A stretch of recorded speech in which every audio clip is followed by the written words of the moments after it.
Nous passons à présent au débat organisé sur le rapport de la mission d'information et d'évaluation sur le rôle et la gestion des bois de Boulogne et de Vincennes, DDCT 133.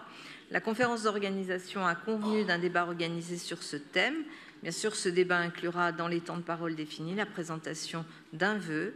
Et je vais donner la parole dans un instant à deux représentants de la MIE, Madame Montandon, présidente de la mission, et Monsieur Meunier, rapporteur de la mission. Tout d'abord, Madame Montandon, vous avez la parole. Merci Madame la maire, mes chers collègues. Je ne peux commencer mon intervention sans remercier bien sûr chaleureusement les services. J'ai pu témoigner, je peux témoigner de l'efficacité, du professionnalisme de l'écoute et de la réactivité de l'équipe de Michel Desbaux et je l'en remercie.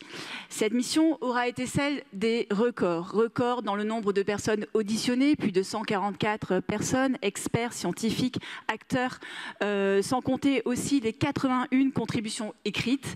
Cela témoigne en effet de la transversalité des thèmes qui est inhérent aux deux bois de Boulogne et de Vincennes. En effet, ce sont plus que des forêts, ce sont aussi des lieux d'épanouissement sportif, événementiel, mais aussi culturel, et ce sont aussi, hélas, des lieux de vie avec des réalités contrastées et leurs difficultés. Cette mission, elle a été à la fois stimulante et enrichissante et je crois pouvoir dire qu'elle s'est déroulée dans une atmosphère constructive, débouchant sur plus de 68 recommandations.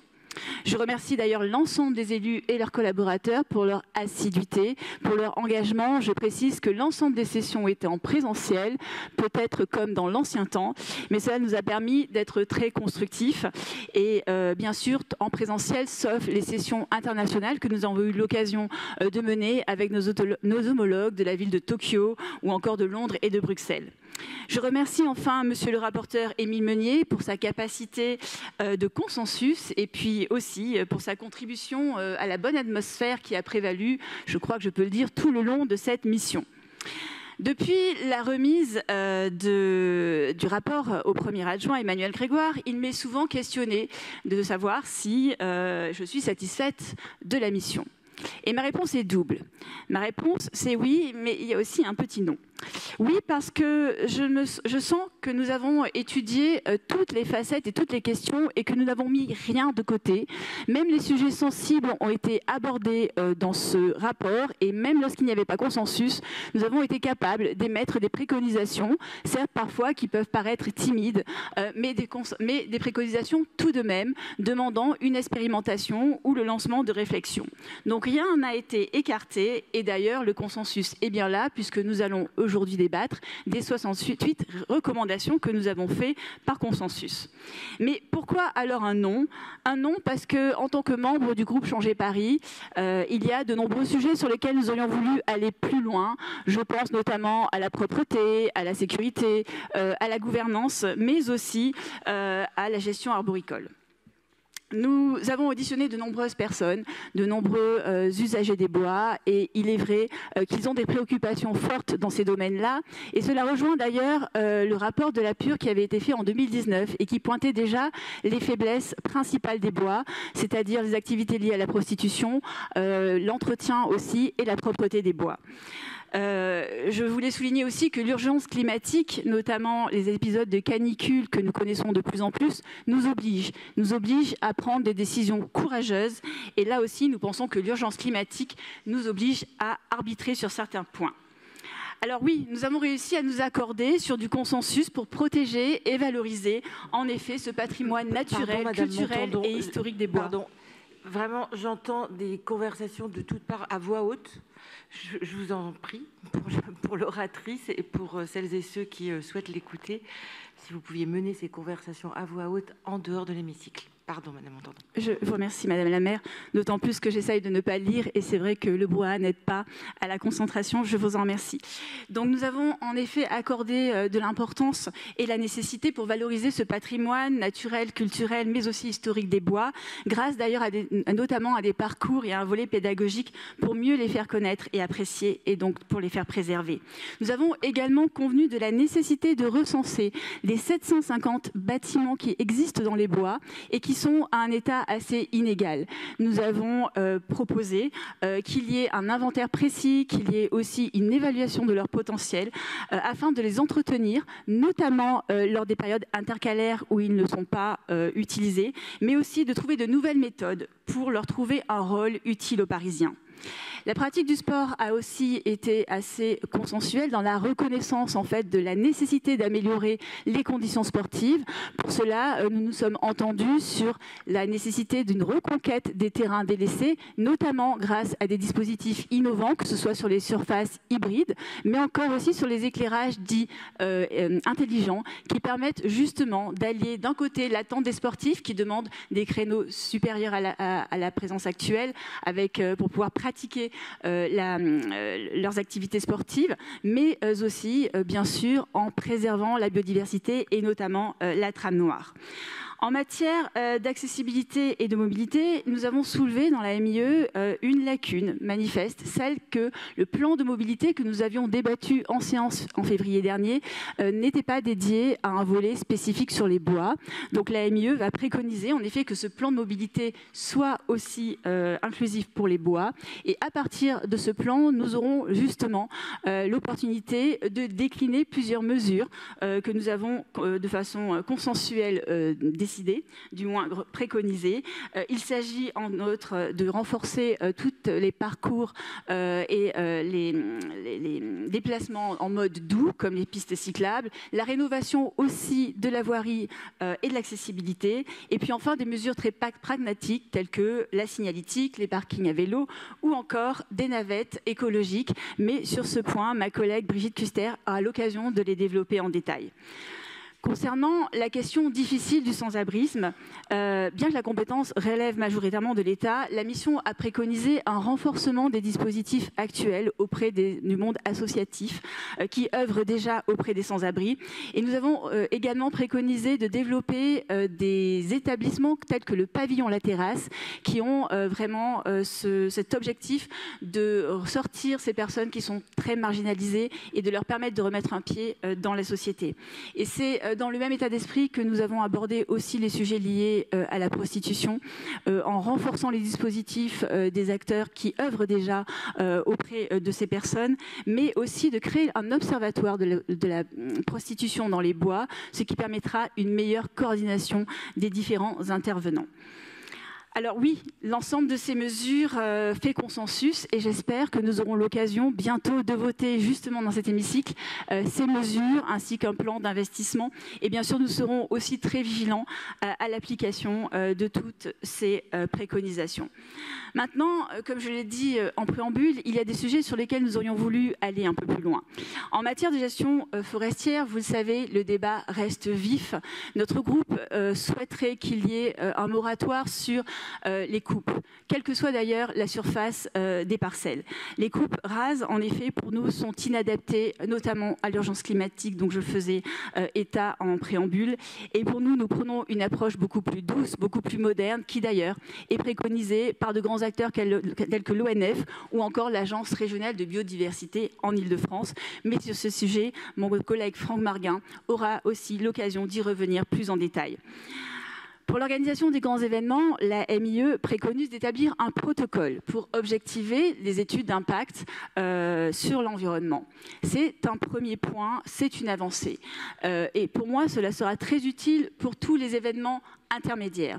Mais lorsque les événements sont de grande envergure, nous considérons qu'il n'y a plus à arbitrer, il faut simplement les délocaliser parce que lorsqu'ils sont trop bruyants, lorsqu'ils sont trop fréquentés, ces événements abîment énormément la faune et la flore. Et pour nous, il faudrait qu'ils soient en dehors de Paris ou à Paris, mais certainement pas dans les bois.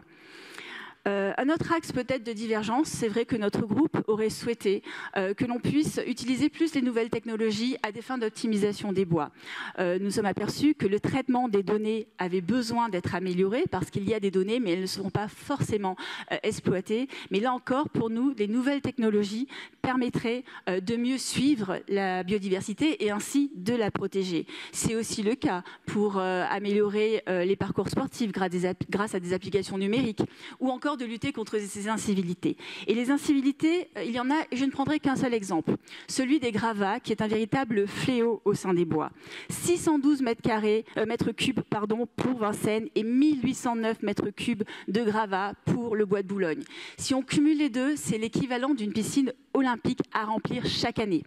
Et à ce sujet, c'est vrai que l'ONF nous avait proposé à la mission d'information et d'évaluation et mis à disposition des procédés qu'ils utilisent de capture photo qui permettent de lutter efficacement. Ils avaient donné tous les protocoles de sécurité pour le mettre en œuvre et je regrette en effet que la mission ne se soit pas saisie de ce sujet. En matière de propreté et de sécurité, nous arrivons rarement au sein de cet hémicycle à nous mettre d'accord, que ce soit sur l'intramuros ou sur les bois. Et il se trouve que là aussi, nous trouvons que la municipalité a tendance tout de même à s'auto-congratuler assez facilement, alors que sur ces sujets, les Parisiens attendent encore de nombreuses améliorations. Et sur ces sujets, c'est ma collègue Véronique Balini qui aura l'occasion d'y revenir en détail.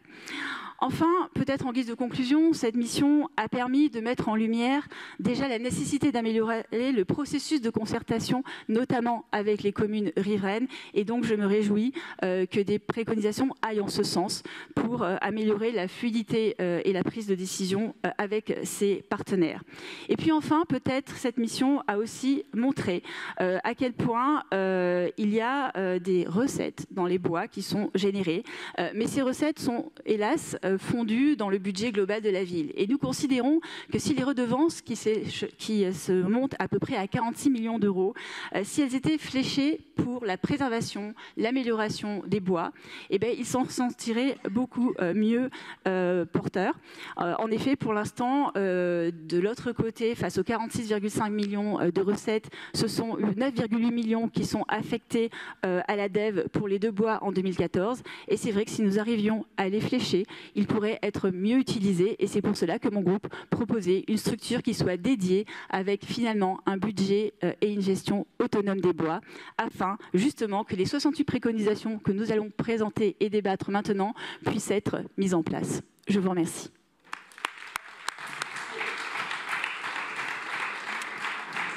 Merci Madame Montandon. Je passe la parole à Émile Meunier, co-rapporteur de la mission.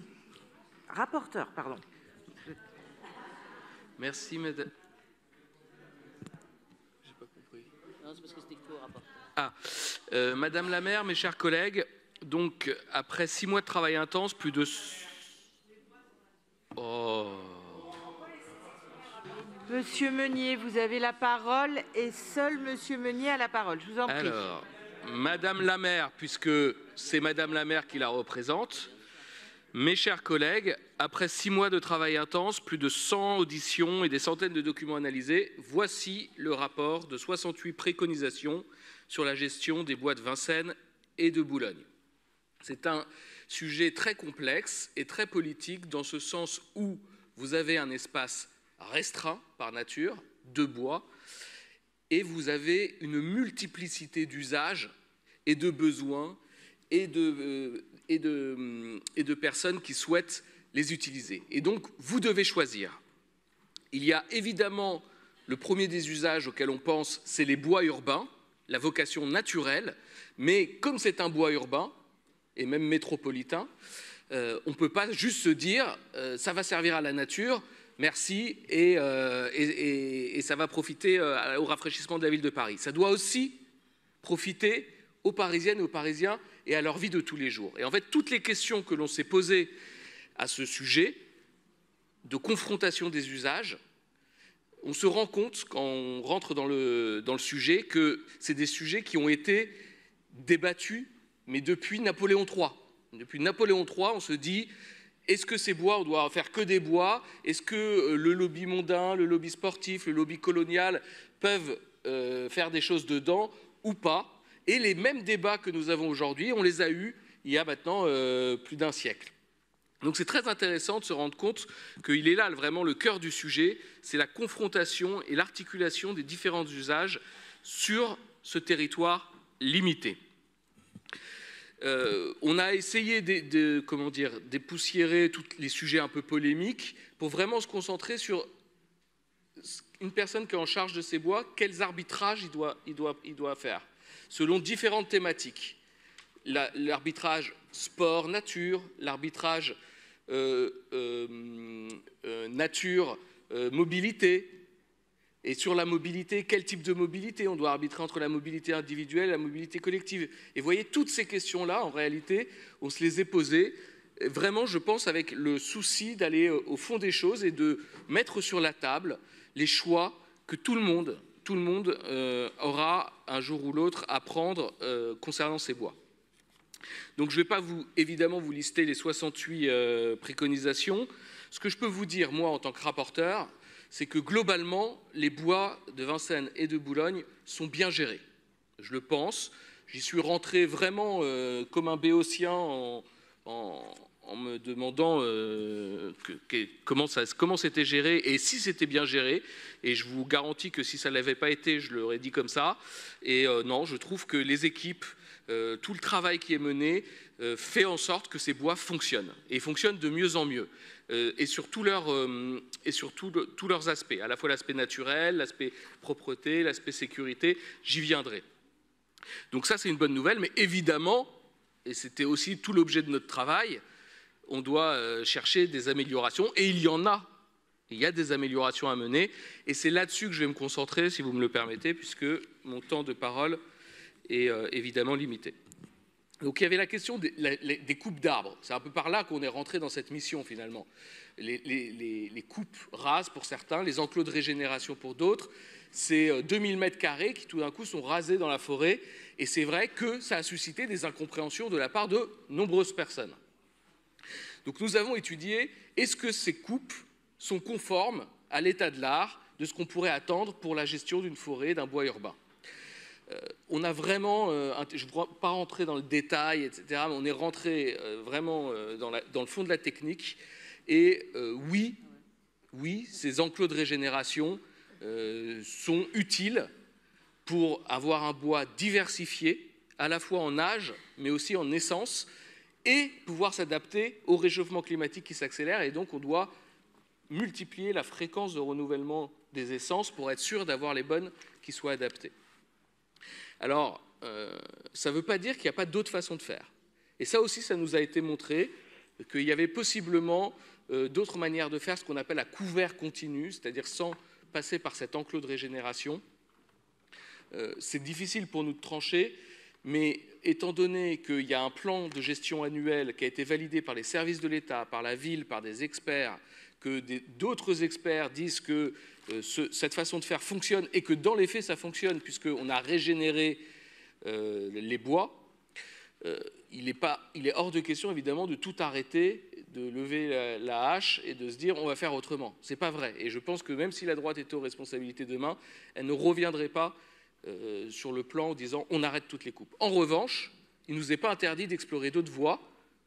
Et c'est pour ça que la mission préconise des enclos, des parcelles à couvert continu, donc on prélève de façon plus précise. Évidemment, ça entraîne tout un tas de complexités. Est-ce que les arbres peuvent pousser sous un couvert continu, notamment le chêne qui a besoin de lumière? Est-ce que ça ne coûte pas trop cher en logistique, en personnes déployées pour le résultat escompté? Vous voyez, tout ça, c'est des questions de politique publique, mais il faut expérimenter, c'est ce qu'on préconise. Et dans tous les cas, il faut mieux informer et les élus et les habitants de ce qu'on fait et pourquoi on le fait. On a commencé à le faire et c'est une bonne chose, mais je pense qu'on peut aller plus loin. Sur la propreté, il a été validé que la politique de réduction de la poubelle réduit le déchet, et notamment dans le 12e arrondissement avec la maire Emmanuelle Pierre-Marie. Évidemment, il y a encore des déchets, mais les chiffres qu'on a montrent que les déchets tendent à diminuer. Donc ça fonctionne. Donc il faut continuer dans cette voie-là. Il peut y avoir des zones de friction entre les communes avoisinantes et le bois. Peut-être que là, il faut penser à des bacs, des choses comme ça, mais la logique de réduire la poubelle pour réduire le déchet est une bonne logique. Il y a la question des déchets sauvages, où là, des actions coup de poing, je pense, et répressives pourront permettre d'améliorer les choses.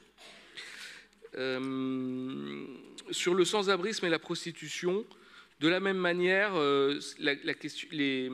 c'est plutôt stable, voire en légère baisse. Il faut évidemment, comme partout, renforcer l'accompagnement social et surtout le volet psychologique, parce que c'est un public particulier qui est dans les bois.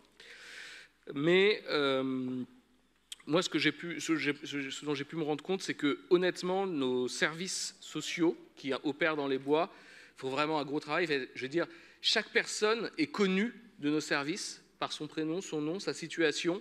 J'aimerais qu'il en soit de même pour toutes les personnes sans abri ou en situation de prostitution à Paris.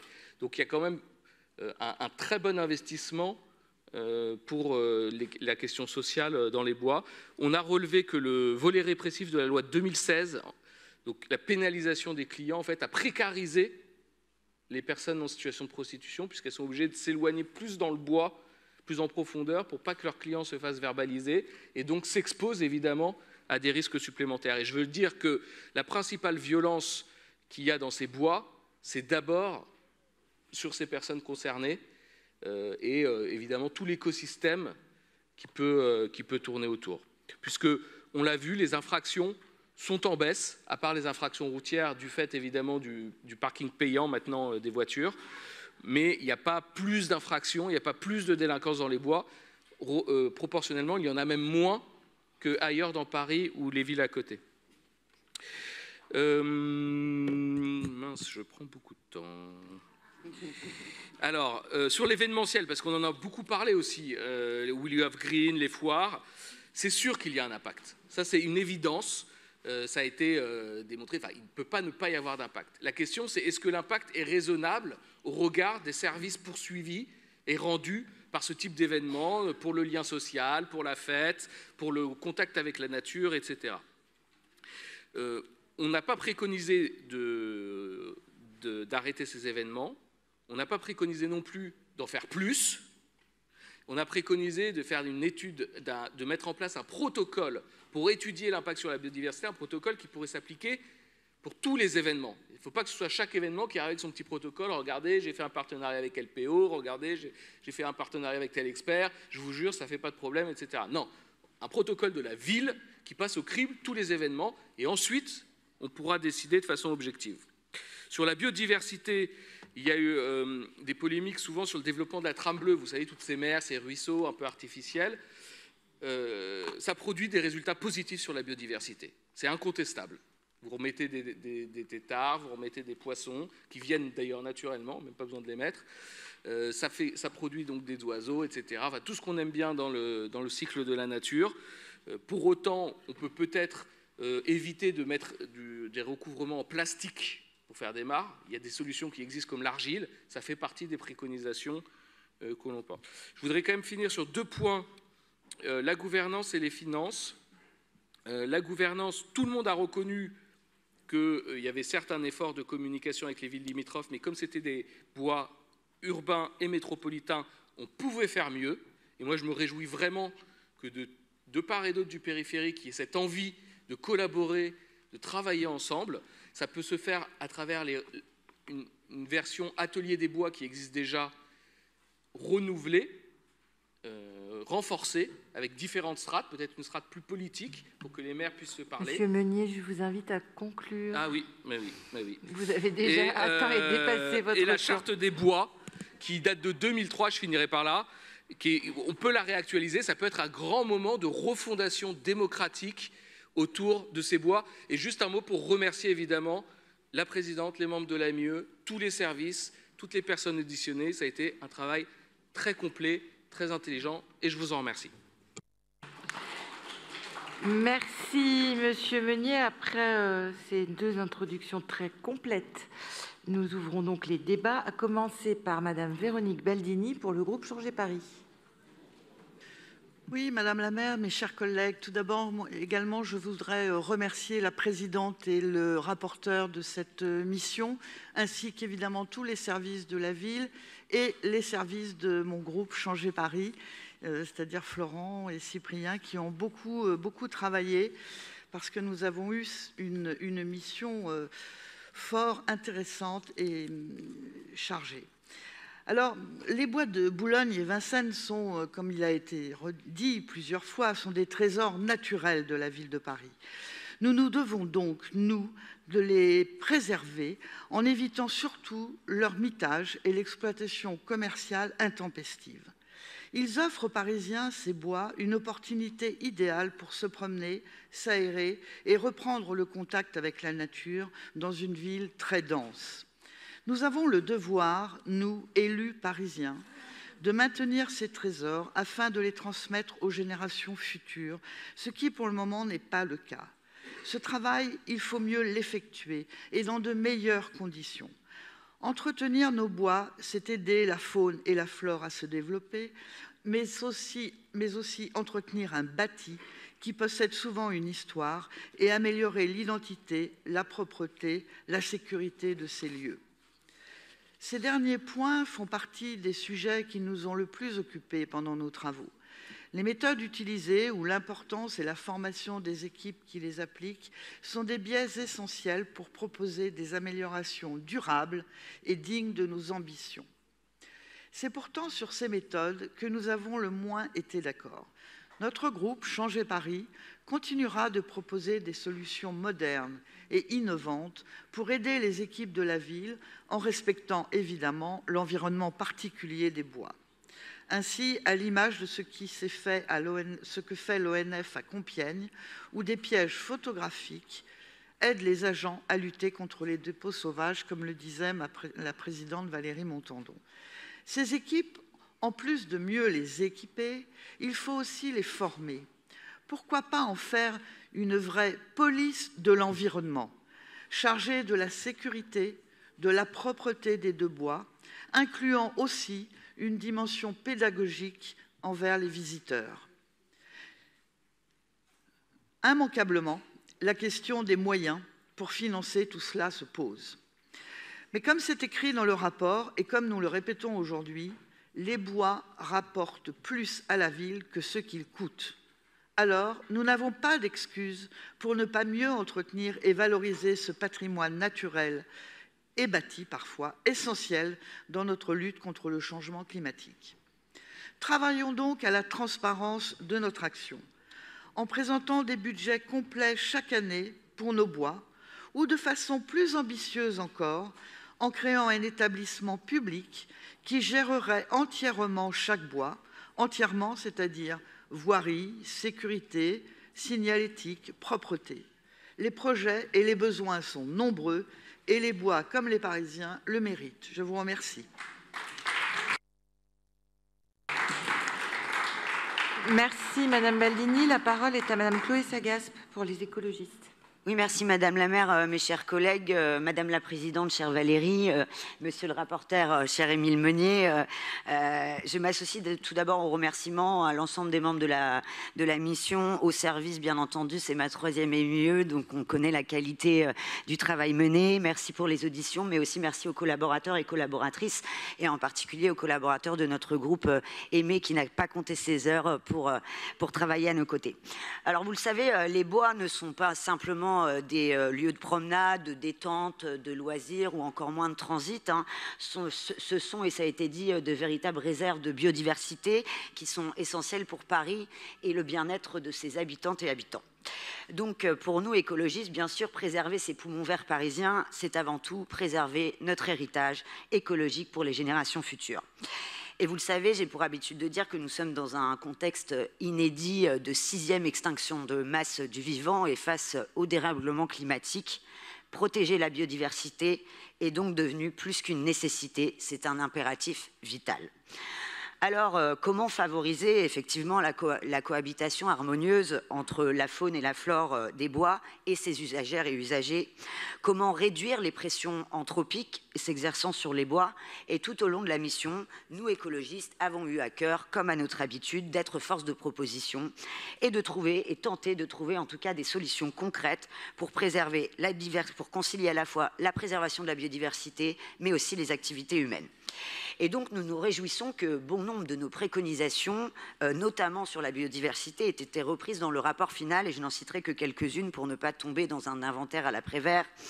L'expérimentation de la futaie irrégulière, pied à pied, qui favorise la régénération naturelle de la forêt, et maintient d'ailleurs le couvert forestier, la préservation de la berge de Seine du Bois de Boulogne, qui est la seule berge naturelle de Paris, ou encore l'identification de nouvelles zones à haut potentiel de biodiversité à sanctuariser.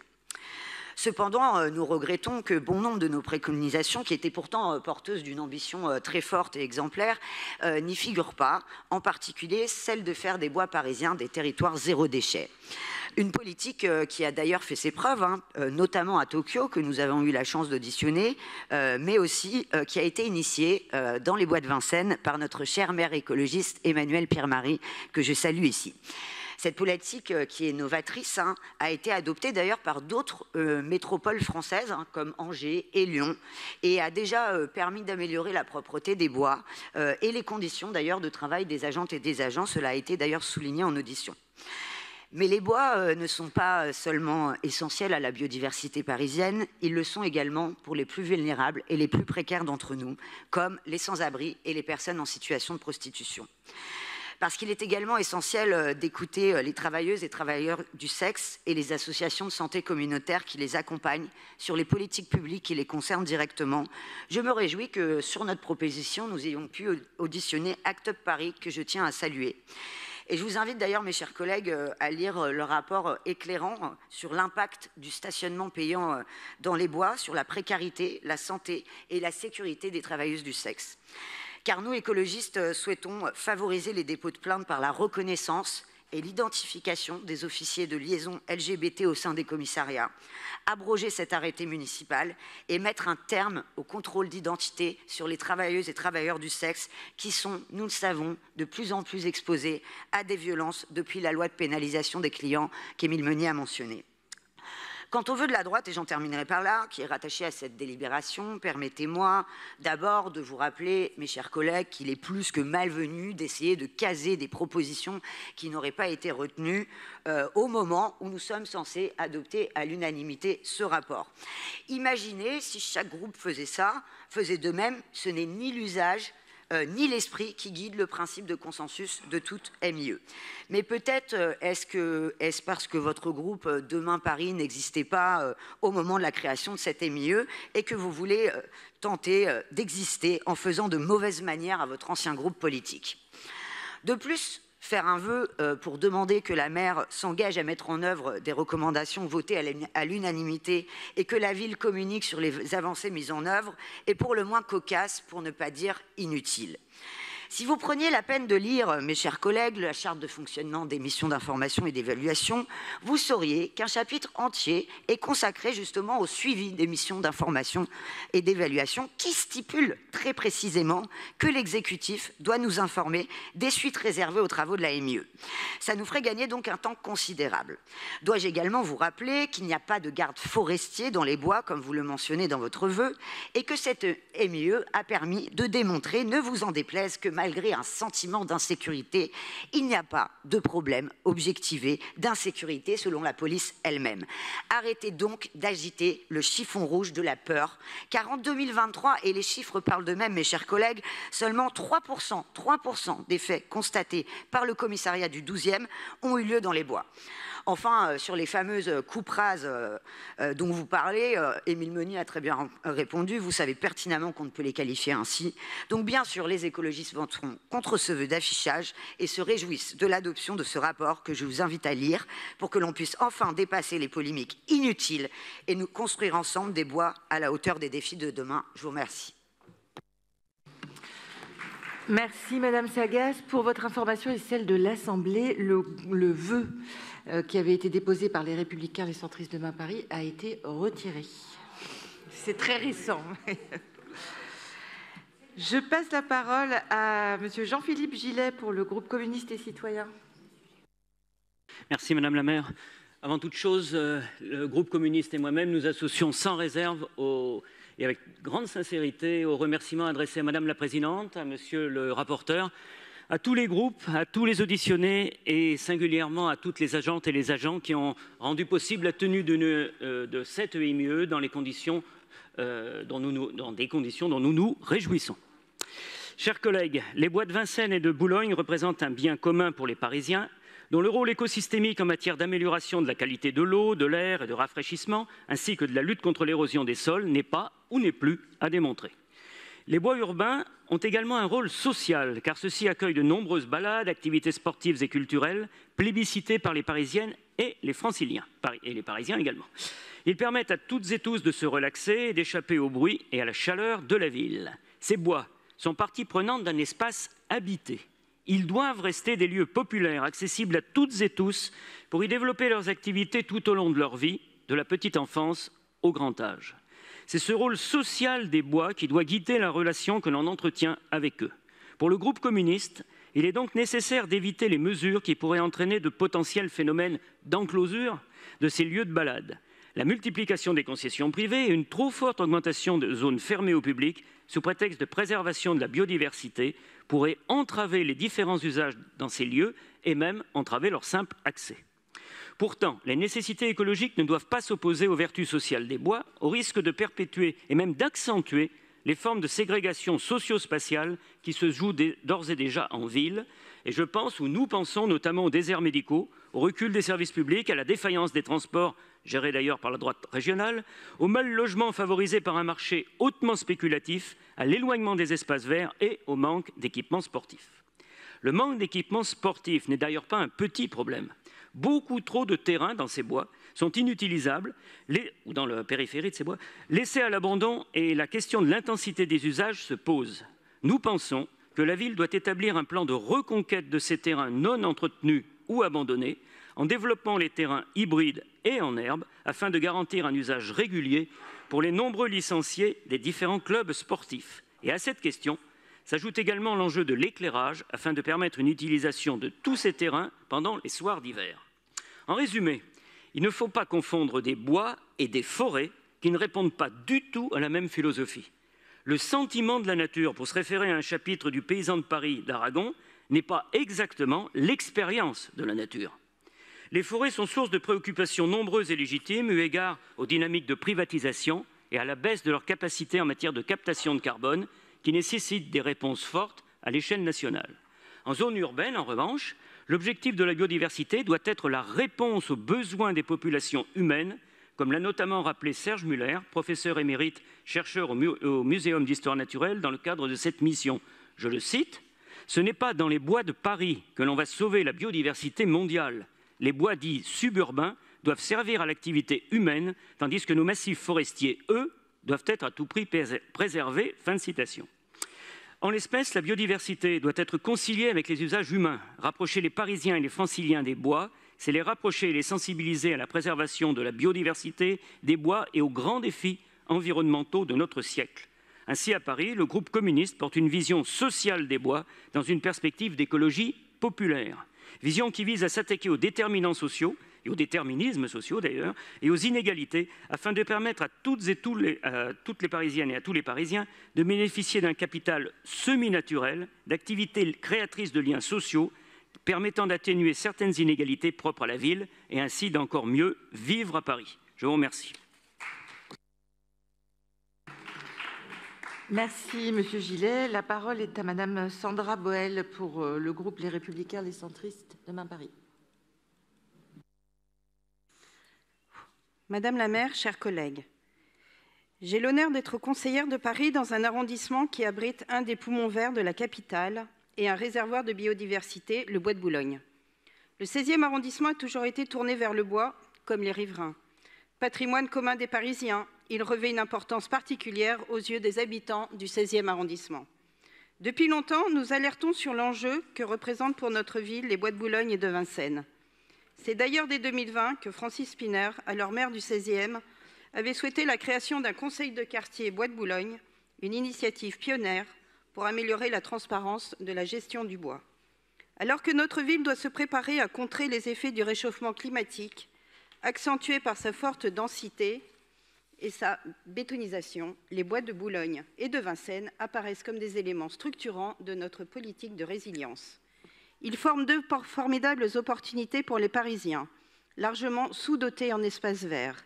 Si on additionne leurs 1840 hectares avec les 520 hectares de jardins publics, Paris dispose de 11 mètres carrés par habitant d'espaces verts, soit moins que le minimum recommandé par l'OMS, qui est de 12 mètres carrés, et que nos villes voisines. Sans les bois, on tomberait à 2,4 mètres carrés par habitant. Ils sont à comparer avec les 42 mètres carrés par habitant de Berlin, les 13,5 mètres carrés par habitant de Londres, ou même les 91 mètres carrés par habitant de Nantes.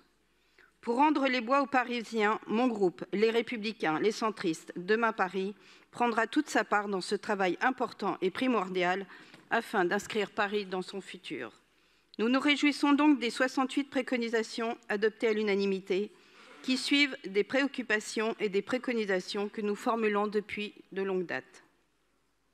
Protection des sites naturels et de la biodiversité, lutte contre les constructions, accueil des publics, sécurité, accompagnement des publics fragilisés, gouvernance, mobilité et accessibilité, entretien des bois, et tant pour la propreté que pour les mobiliers. Tous ces enjeux sont cruciaux. C'est la raison pour laquelle nous serons vigilants à ce qu'elles soient réellement suivies d'effets et que ce rapport ne soit pas un énième projet voté et rangé dans un placard. Les conclusions de ce rapport vont dans le bon sens, mais mon groupe Demain Paris estime qu'il faudrait aller plus loin avec mettre en œuvre des plans de gestion arboricole cohérents et travailler en concertation avec les riverains et les usagers des bois. Lutter contre les coupes rases qui nuisent gravement à la biodiversité des bois. Lutter contre les constructions, y compris provisoires et notamment événementielles, comme la fête des Tuileries délocalisée sur les pelouses de la Muette ou encore le centre d'hébergement d'urgence en lisière du bois de Boulogne. Les bois parisiens ne peuvent être considérés comme une réserve foncière dès lors qu'un besoin se fait ressentir. Les bois doivent être préservés à tout prix. Renforcer des efforts de garde forestiers qui ne peuvent pas aujourd'hui lutter efficacement contre les incivilités et les atteintes à l'environnement. Lutter contre les fêtes sauvages avec la police nationale et la police municipale avec une saisine systématique des produits vendus. Offrir de nouveaux moyens de transport, notamment pour les personnes âgées et à mobilité réduite, pour leur permettre de pouvoir profiter de ces poumons verts, notamment avec l'instauration du stationnement payant. Pour conclure, il reste encore du chemin à faire pour garantir la pérennité et le bon usage des deux bois, qui sont autant un patrimoine naturel formidable qu'un potentiel inexploité pour les Parisiens. Soyons ambitieux. Je vous remercie. Merci Madame Boel. La parole est à Catherine Iblend pour le groupe indépendant et progressiste. Merci Madame la maire, mes chers collègues. Tout d'abord, je tiens à saluer et à remercier Madame la présidente Valérie Montandon et Monsieur le rapporteur Émile Meunier. Je remercie et félicite également les services de l'administration parisienne, les collaborateurs des groupes et plus particulièrement notre collaborateur Lucas, très investi. Pendant 6 mois, ils ont apporté leur précieux soutien. Ensemble, ils ont donc coordonné, organisé les auditions, le travail de synthèse et participé à l'élaboration de ces 68 préconisations consensuelles. Cette MIE nous a rappelé à juste titre que les bois de Boulogne et de Vincennes sont les poumons verts de Paris.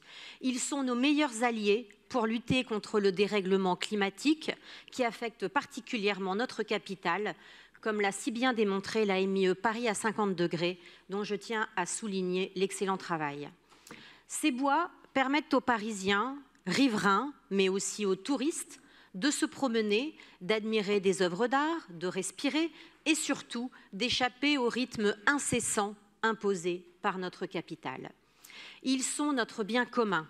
À nous donc de les chérir, de les entretenir, de les embellir, d'en prendre soin pour le bien de toutes et tous et pour le bien de la biodiversité. Nous avons eu collectivement à cœur de trouver des solutions opérationnelles pour faire de nos bois des lieux de respiration plus accessibles, plus sûrs, plus verts. Ces bois représentent 15% de la surface de Paris. Pourtant, parmi les 39 adjoints de l'exécutif parisien, aucun ne se charge spécifiquement des bois. Nous avons donc demandé à ce qu'un adjoint puisse l'avoir en particulier. Ces 1840 hectares de nature se dégradent en raison d'une gestion dispersée, d'une gouvernance trop verticale de la ville avec les concessionnaires, les associations et surtout les communes riveraines. Ainsi, malgré le travail formidable des agents de la ville pour maintenir les bois plus propres, plus sûrs, plus accessibles, nous assistons tristement à une lente dégradation des bois. Lors de nos visites au contact des concessionnaires et des agents de la ville, nous avons constaté le délabrement prononcé du patrimoine historique, comme certains pavillons d'entrée laissés purement et simplement à l'abandon. Les sportifs et les concessionnaires auditionnés nous ont relaté une insécurité permanente, des campements de personnes en situation de prostitution et une augmentation croissante du mitage. Côté propreté, ce n'est guère mieux. Les agents se plaignent à raison de la multiplication des décharges sauvages. Nos bois sont sales. Et pas que nos bois d'ailleurs. Juste un élément de comparaison, chaque année, les dépôts sauvages dans nos bois représentent l'équivalent de 10% du volume de l'Arc de Triomphe. Ainsi, le tri devrait être la norme, mais malheureusement, il n'est pas de mise dans cette MIE. Autre pollution, les mégots de cigarettes. C'est pourquoi nous avons, avec mon groupe, demandé la création d'espaces non fumeurs dans les bois. Nous avons également proposé d'améliorer l'accessibilité en transport et le renforcement de la présence policière. Dans la lignée de nos interventions au Conseil de Paris, alors que la consommation des poissons pêchés est interdite, nous interpellons l'exécutif parisien pour protéger la biodiversité marine des bois en ne renouvelant pas les conventions d'autorisation de pêche avec les associations concernées dans les deux bois. Dernier point, ces deux poumons verts de la capitale représentent une manne financière pour la ville via les redevances des concessionnaires. À l'heure du réchauffement climatique, pourquoi ces montants ne sont pas plus réinjectés dans l'entretien, le renouveau et l'embellissement de nos bois? Ces revenus pourraient financer en partie des propositions innovantes que nous avons fait adopter, comme par exemple la création d'une ceinture verte piétonne afin de relier les deux bois entre eux, la création de pépinières d'arbres directement implantées dans les bois qui permettraient de limiter les importations d'arbres venant des Pays-Bas ou d'Allemagne, qui est une double aberration à la fois économique mais également écologique avec un épouvantable bilan carbone. Toutes nos préconisations n'ont pas été adoptées. Toutefois, espérons que les préconisations retenues par les différents groupes politiques le seront par l'exécutif parisien. Et donc, nous demandons à la mairie de créer un comité de suivi, de mise en œuvre de ces mesures, qui les présentera régulièrement au sein de cette Assemblée. Les problématiques sont longues. Il faudra un renouveau de la gouvernance avec les communes riveraines, les associations, les concessions et les Parisiens pour assurer une meilleure gestion de nos bois. Les bois de Boulogne et de Vincennes doivent redevenir des lieux populaires, des lieux conviviaux, plus sûrs, plus accessibles et plus verts. Je vous remercie. Merci Madame Ibled. La parole est à Madame Béatrice Legroux-Couturier pour le groupe Modem démocrate écologiste. Merci Madame la maire. Madame la maire, mes chers collègues, je tiens à mon tour à remercier l'initiative du groupe Changer Paris de nous avoir proposé cette MIE sur les bois de Boulogne et de Vincennes. Et je remercie tout particulièrement sa présidente Valérie Montandon. Une grande reconnaissance également à son rapporteur Émile Monnier de cette mission. Tous les deux ont fourni un travail considérable. Mené des débats avec beaucoup, mais je peux vous dire beaucoup de patience, et ont fait preuve d'un esprit de concorde et de rassemblement inédit pour arriver à l'adoption de ce rapport assorti de ces 68 propositions. Et pourtant, au départ, ce pari était loin d'être gagné. De grands remerciements vont également à l'ensemble des services du bureau des missions de l'Assemblée, ainsi qu'à nos collaborateurs qui ont été très investis sur le sujet, et je vous en remercie. Je crois qu'il faut rendre hommage également à l'histoire et à Napoléon III qui confie au baron Haussmann le soin de créer ces deux grands poumons verts de la capitale et à ses architectes Alphand et Daviou qui les mirent en œuvre. Ils ont été mis en œuvre pour la détente des Parisiens. Mais en 2024, en dehors de l'aspect récréatif de détente des Parisiens, ces deux bois représentent un enjeu fondamental dans la réponse aux défis climatiques et environnementaux auxquels est confrontée notre ville. Vous connaissez notre attachement à la politique à la sauvegarde du patrimoine à Paris, et notamment celle du petit patrimoine que nous avons fait voter dans cette Assemblée. Les deux bois de Boulogne et de Vincennes recèlent de véritables trésors patrimoniaux souvent inconnus, et nous avons constaté sur place leur très mauvais entretien. Alors nous demandons un inventaire exhaustif du bâti, un diagnostic de leur état et une rénovation des éléments patrimoniaux les plus en urgence. Les habitudes de déplacement ont largement évolué avec une diminution notoire des déplacements en voiture dans les deux bois. Nous regrettons par ailleurs qu'il n'ait pas été inclus dans le plan de mobilité adopté en 2024. Ils avaient pourtant toute leur place. Il faut penser donc à une amélioration de la signalétique dans les bois, à un meilleur entretien des trottoirs comme des voies piétonnes et des pistes cyclables, réfléchir à l'installation de bancs, d'abribus respectueux du paysage, sans oublier l'installation de toilettes, car c'est bien connu, personne n'a jamais envie d'aller aux toilettes quand il va se promener en famille dans les bois de Boulogne et de Vincennes, tant mieux, car pour eux, il n'y a pas de toilettes ou si peu. Le sujet des coupes rases dans les bois a été un sujet épidermique entre les pros et les anti-coupes rases. Selon les experts, les coupes rases ont de grandes conséquences écologiques, dégradation de la structure des sols en cas de forte pluie ou de forte chaleur. Mais c'est aussi très traumatisant pour les Parisiens de voir des surfaces entièrement arborées, coupées du jour au lendemain, laissant un paysage lunaire à la place. Les arbres ont pris de plus en plus de place protectrice dans nos vies et je comprends que cette méthode choque nos concitoyens. Nous proposons alors de privilégier la sylviculture irrégulière permettant le couvert forestier et donc de favoriser une régénération des arbres de manière ponctuelle et éparse. Nous proposons également le respect de la biodiversité et de la sécurité par la mise en place d'un éclairage intelligent afin de respecter les trames noires nécessaires à la faune. Les débats sur la propreté et la sécurité ont été particulièrement houleux selon les sensibilités politiques des différents groupes. La ville de Paris a choisi de diminuer drastiquement le nombre des corbeilles pour moins de déchets. L'idée peut paraître absolument séduisante, mais encore faut-il proposer une offre alternative aux Parisiens venus pique-niquer un dimanche ou se retrouver entre amis. Et le compte n'y est pas. Les points de collecte de déchets doivent être repensés et installés aux abords des concessions, des équipements sportifs et sur les grands axes des deux bois. En ce qui concerne la sécurité, notre groupe tient à saluer tout le travail de prévention et de lien social qu'effectuent les associations. Il existe une forte précarisation des populations dans les bois, entraînant une grande violence. À saluer également le travail de la police municipale et nationale, mais avec des effectifs encore insuffisants. Enfin, un autre grand sujet de friction, la gouvernance des bois, avec les communes jouxtant les deux bois. Il y a manifestement une volonté de non-collaboration de la ville de Paris à travailler avec ses communes limitrophes. Notre groupe regrette le manque d'ambition de ce rapport pour mettre en place des conventions bilatérales entre la ville de Paris et les communes limitrophes. Bilan donc mitigé pour cette EMIE dans la vitalité et l'audace de ses propositions pour satisfaire certains groupes politiques peu désireux à faire avancer ce débat sur des sujets devenus idéologiques.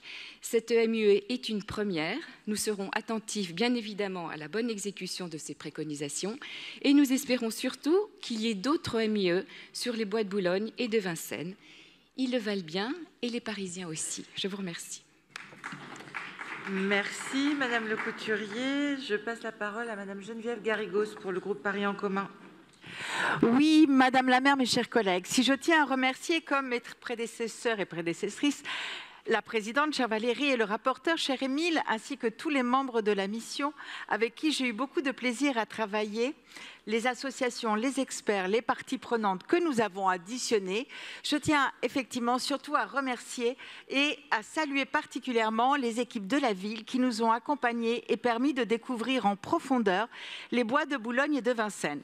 Les agents de la direction des espaces verts et de l'environnement ont partagé avec nous leurs connaissances très étendues sur les bois, la flore, la faune, leur fonctionnement. Pardon, excusez-moi, j'ai été troublée, j'ai entendu. Voilà. Leur fonctionnement, l'organisation mise en place pour les entretenir, la planification arboricole à court, moyen, long terme. Nous pouvons être rassurés par leur professionnalisme et de loin de ce que j'ai pu entendre ce matin, je regrette que certaines intervenantes n'aient pas participé à nos travaux assidûment. Cela aurait évité certainement des assertions très éloignées de la réalité, voire mensongères. Mais pour en revenir au bois, c'est sous le Second Empire, comme cela a été rappelé, que Napoléon III, inspiré par les espaces verts londoniens, a chargé l'ingénieur Alphand d'aménager le bois de Boulogne, alors chasse royale, puis fait de même avec le bois de Vincennes. L'objectif était de créer des espaces de nature à proximité immédiate de Paris et l'un des apports majeurs du travail réalisé est la création de réseaux hydrauliques d'ampleur dans chacun des deux bois. Les grands axes créés par Alphand étaient destinés à la promenade. Néanmoins, du fait de l'extension progressive de Paris, les bois sont aujourd'hui des lieux partagés avec plusieurs villes voisines et avec le développement de la voiture, des axes de promenade ont été transformés en routes traversantes, souvent j'ose dire trop, fréquentées, dévoyant par là leur fonction première.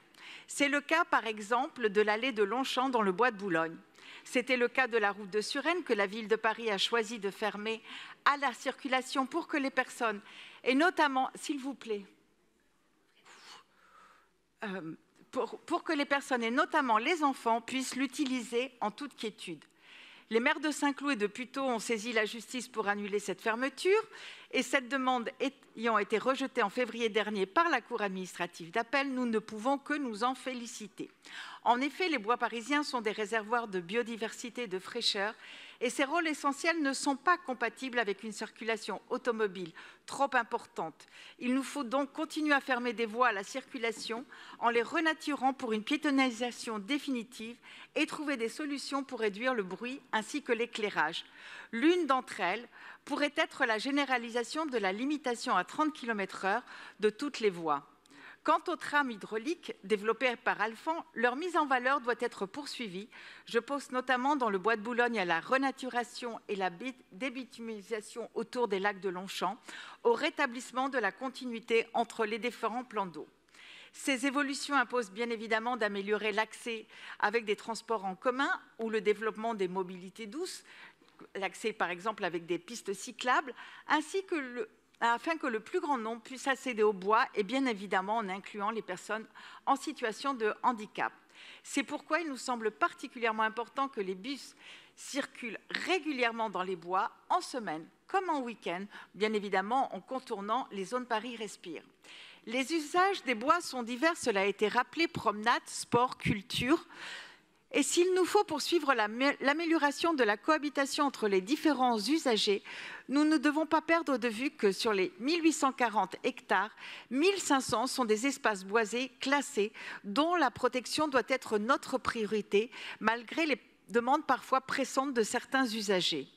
Les nouvelles technologies, la tentation du plus pratique ne doivent pas conduire à l'urbanisation des bois et nous devons nous attacher à préserver leur caractère singulier.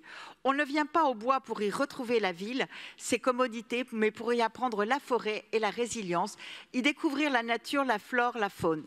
Les activités pédagogiques, l'école dehors, destinées aux enfants en sont une très belle illustration, ainsi que la collaboration entre les services de la ville et les usagers, formés et accompagnés pour assurer le suivi des différentes espèces, leur évolution, sans avoir recours à des systèmes tels que les drones ou des caméras dans les arbres. Nous devons veiller à ce que les bois entrent dans la ville et non l'inverse. Créer des couloirs de biodiversité, établir une continuité entre les bois et le cœur de Paris permettrait de diffuser cette richesse. Et c'est pourquoi nous avons proposé que soit créée une continuité, notamment entre le bois de Boulogne et la place du Trocadéro. Et permettez-moi de rêver à la transformation de l'avenue Henri Martin en forêt urbaine. Pour finir, il a beaucoup été question de gouvernance dans nos échanges. Les auditions de responsables d'espaces boisés d'autres villes en France ou à l'international nous auront permis de découvrir différents systèmes de gouvernance difficilement transposables à notre contexte. Et si nous avons entendu les insatisfactions formulées par certaines communes riveraines, il me semble que l'amélioration des échanges, la bonne volonté et la révision de la charte qui nous lie, qui interviendra dans les prochains mois, devraient nous permettre de lever ces insatisfactions. Pour conclure, eh bien, je vous remercie pour ce très beau travail.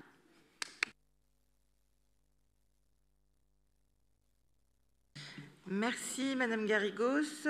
La parole est maintenant à Madame Brigitte Kuster pour le groupe Changer Paris.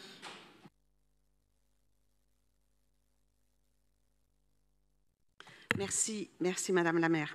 Je vais également me joindre aux remerciements de mes collègues concernant le travail constructif qui a été réalisé tout au cours de ces nombreuses auditions, particulièrement par la présidente Valérie Montandon et le rapporteur Émile Meunier. Je pense que sur tous les bancs de cette Assemblée, ceux qui ont eu la chance de siéger dans cette mission ne pourront que confirmer ces propos. Je veux aussi associer évidemment mes remerciements au service de la ville ainsi qu'aux collaborateurs du groupe Changer Paris.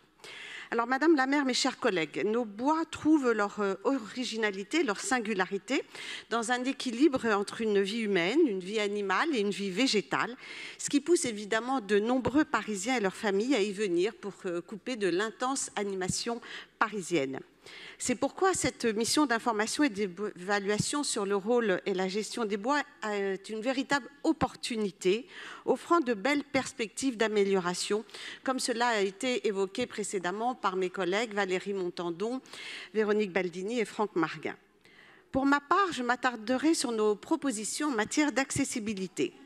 En effet, cela pourrait inciter beaucoup plus de personnes de bénéficier de ces poumons verts s'il était plus facile de s'y rendre et d'y stationner.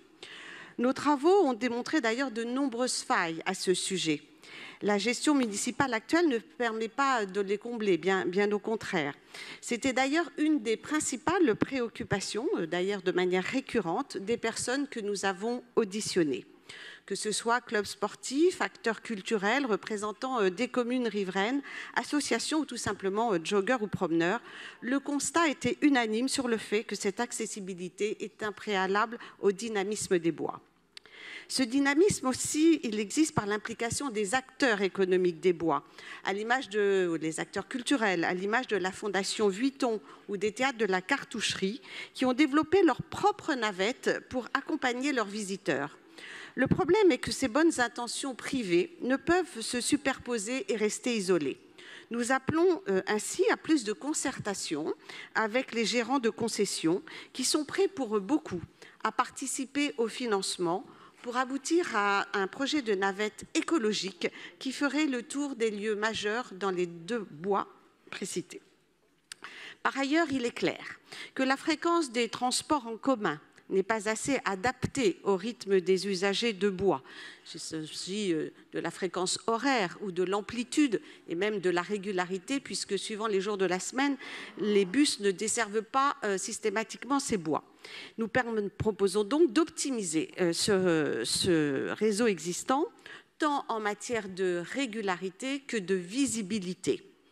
Nous souhaitons également que les bois soient mieux valorisés aux arrêts de métro, tram, bus, en les indiquant de manière systématique quand ils sont à proximité. Ces besoins, d'ailleurs, se font d'autant plus importants et décisionnaires qu'il est de plus en plus difficile maintenant pour les familles ou tout simplement ceux qui souhaitent venir profiter des bois depuis la mise en place du stationnement payant. C'est pourquoi nous proposons qu'il faut cesser de pénaliser entre autres les familles les mercredis et le samedi, celles qui amènent leurs enfants faire du sport dans nos bois pour des disciplines qui sont introuvables ailleurs, mais aussi pour celles qui viennent juste passer une journée au vert car elles ne peuvent le faire dans d'autres lieux. Concernant l'usage du vélo, cette mission a démontré la nécessité d'augmenter la capacité de stations Vélib et que celles-ci soient mieux alimentées. Par ailleurs, il a été évoqué l'idée de revêtements mieux adaptés sur certains sentiers. L'éclairage aussi s'est révélé être un problème et un sujet d'inquiétude majeur, non seulement pour les piétons, mais également pour les cyclistes. C'est pourquoi nous proposons des méthodes d'éclairage plus efficaces et mieux adaptées afin de permettre aux usagers de traverser le bois de manière plus sécurisée. Toutes ces questions sont essentielles pour faire de l'ambition de cette MIE des résultats concrets au service des Parisiens, avec des bois qui nous offriront de façon durable des moyens de répondre aux enjeux de notre siècle liés au changement climatique. Je vous remercie.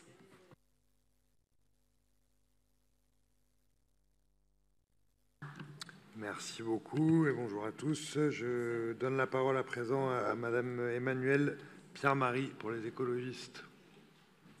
Merci, Monsieur le maire, mes chers collègues. J'aime mon bois. J'aime m'y rendre le plus souvent possible. J'aime mon bois pour me ressourcer, me reconnecter à la nature, réfléchir, marcher, courir, rêver, me perdre. La liste est longue. Oui, c'est une véritable déclaration d'amour au bois de Vincennes et je pense que je ne suis pas la seule. Je remercie toutes les équipes qui le choisent sous l'œil avisé d'Éric Lamelot, pour le rendre si vert et si beau, si agréable et sauvage, pour la flore et la faune qui s'y nichent. Je rappelle régulièrement que j'ai 2 arrondissements. Mon engagement pour le 12e reste sans limite, autant pour sa partie urbanisée que boisée. J'assume pleinement mes responsabilités de maire dans toutes ses composantes et tous ses dossiers. Parfois, ce travail de l'ombre et de terrain est moins visible et absent des réseaux, mais absolument majeur et nécessaire pour le bien-être du bois. Cette MIE aura mis en lumière les bois de Paris, dont nous parlons souvent dans cet hémicycle, mais que peu connaissent réellement finalement. Les bois nourrissent des fantasmes qui sont parfois alimentés par la méconnaissance de celles et ceux qui ont pu s'en servir occasionnellement pour nous opposer artificiellement. Le travail de fond réalisé par cette mission, sa présidente, que je salue, le rapporteur et l'ensemble de ses membres, est profondément pédagogique et ce grâce aux apports des expertes auditionnés, des associations, des agentes de la ville mobilisées au quotidien au service de sa végétation, de sa renaturation, de celles et de ceux qui le traversent, y pratiquent leur passion culturelle, sportive, y travaillent, mais aussi s'y cachent et s'y protègent parfois. Je les remercie. Ces bijoux de verdure profitent encore à trop peu de Parisiennes et Parisiens. Notre politique doit répondre à cet équilibre complexe entre la protection essentielle de ces espaces naturels portés par une politique de reconquête de la nature continuellement renouvelée, dans un Paris toujours plus exposé à la brutalité climatique et dont le bois reste un cadeau que nous ne pouvons nous permettre d'abîmer. Et la nécessaire démocratisation du bois, la poursuite de son ouverture pour faire des bois une réelle partie intégrante de la ville. Ce rapport conforte la politique écologiste qui est menée. Une politique où la protection de l'environnement, de l'humain, est essentielle et l'essentiel. Une politique que nous souhaitons toujours plus sociale, mais aussi toujours plus accessible. Ce dernier point pêche encore. En tant que maire, je suis confrontée à la complexité de cette gestion et je suis chanceuse de contribuer au quotidien à une gestion écologiste et sociale du bois de Vincennes. Une renaturation croissante, une biodiversité préservée, 8000 m² végétalisés sur la route de la ceinture du lac Daumesnil, 1040 arbres plantés sur le parking du parc floral. Dans le bois, les partages des espaces, la cohabitation des usages, la qualité de la mobilité piétonne et cyclable sont au cœur des aménagements réalisés et en projet. Je peux également mentionner la multiplication des Paris Respire et la fermeture des voies que nous portons avec David Béliard et Christophe Nadjowski. Nous avons encore du travail en termes de mobilité. En effet, le rapport pointe les faiblesses du maillage de réseaux de transport en commun dans le bois. Pour le rendre accessible, réellement accessible, cet enjeu doit être porté politiquement à tous les niveaux, dans toutes les instances décisionnaires possibles. Je compte sur vous. La recherche de l'équilibre entre la préservation et l'ouverture ne peut se faire au détriment de la protection des personnes les plus fragilisées dans les bois, qui font parfois office de refuge sauvage, perçus comme étant étonnamment parfois moins redoutables que nos cœurs de ville. Notre rôle est de protéger ces invisibles du bois, les visibiliser au travers des politiques sociales que nous menons, les accompagner vers une sortie souhaitée de leur situation, une protection, une écoute que la ville soutient, à l'image du travail formidable de veille, d'accompagnement et d'insertion effectué par Emmaüs du CHU La Terrasse, de l'engagement militaire des associations Au Captif, le Bus des Femmes, l'AMIST, Acte Paris, Aide, je ne les citerai pas tous, mais auprès des personnes en situation de prostitution. À l'échelle du 12e, nous avons une coordination des acteurs qui œuvrent auprès des publics en situation de prostitution pour partager des informations, des ressources auprès de toutes les personnes qui y sont quotidiennement confrontées. Police nationale, police municipale, maraude associative ou agentes et agents de la ville de Paris. J'espère que la création de l'observatoire, comme vous l'a dit la présidence, que nous avons appelé de nos voeux verra le jour pour généraliser ce travail utile de formation et d'accompagnement à l'échelle du Bois de Boulogne. L'avenir de la préservation des bois passera inévitablement par la sensibilisation, je le crois notamment, de la jeunesse qui doit s'approprier ces espaces, par l'école, avec des dispositifs tels que la classe dehors du Bois de Vincennes, mais aussi par ses équipements sportifs et culturels. Nous devons poursuivre les améliorations portées par Pierre Rabadan et Christophe Najowski au travers du schéma directeur sportif du Bois de Vincennes et continuer à accompagner les institutions culturelles avec bienveillance et soutien financier, comme nous avons pu le faire récemment avec Karine Roland pour la cartoucherie, où j'irai ce soir ouvrir la 18e édition du festival Jude Events, organisé par l'Atelier de Paris. Je suis fière de la politique écologiste que nous menons et que nous poursuivons donc dorénavant avec l'appui du travail réalisé dans le cadre de cette MIE. J'aime mon bois, je pourrais en parler des heures et je vous en remercie. Merci Madame la maire. Je passe à présent la parole à Madame Camille Nager pour le groupe communiste et citoyen. Merci Monsieur le maire, chers collègues. Je m'inscris dans la lignée de ce qu'a présenté mon collègue Jean-Philippe Gillet et aux remerciements. Cette mission aura confirmé notre conviction que les bois urbains doivent accueillir les Parisiens et les Parisiennes pour leur offrir un espace de nature près de chez eux. Il en va d'une meilleure accessibilité pour les enfants, en s'assurant par exemple que tous les petits Parisiens et petites Parisiennes puissent bénéficier de visites guidées et d'expériences ludiques dans les bois au cours de leur scolarité, mais aussi en développant de nouvelles aires de jeu, notamment des aires de jeu inclusives accessibles aux enfants en situation de handicap. Il faut aussi renforcer l'accueil des adultes qui souhaitent se promener, faire du sport ou même au printemps ou en été, faire un pique-nique et pourquoi pas faire un barbecue en prévoyant des aires délimitées afin que cela s'inscrive dans une bonne cohabitation des usages et on pourrait à ce titre s'inspirer de l'expérimentation qui a été lancée dans le 18e arrondissement.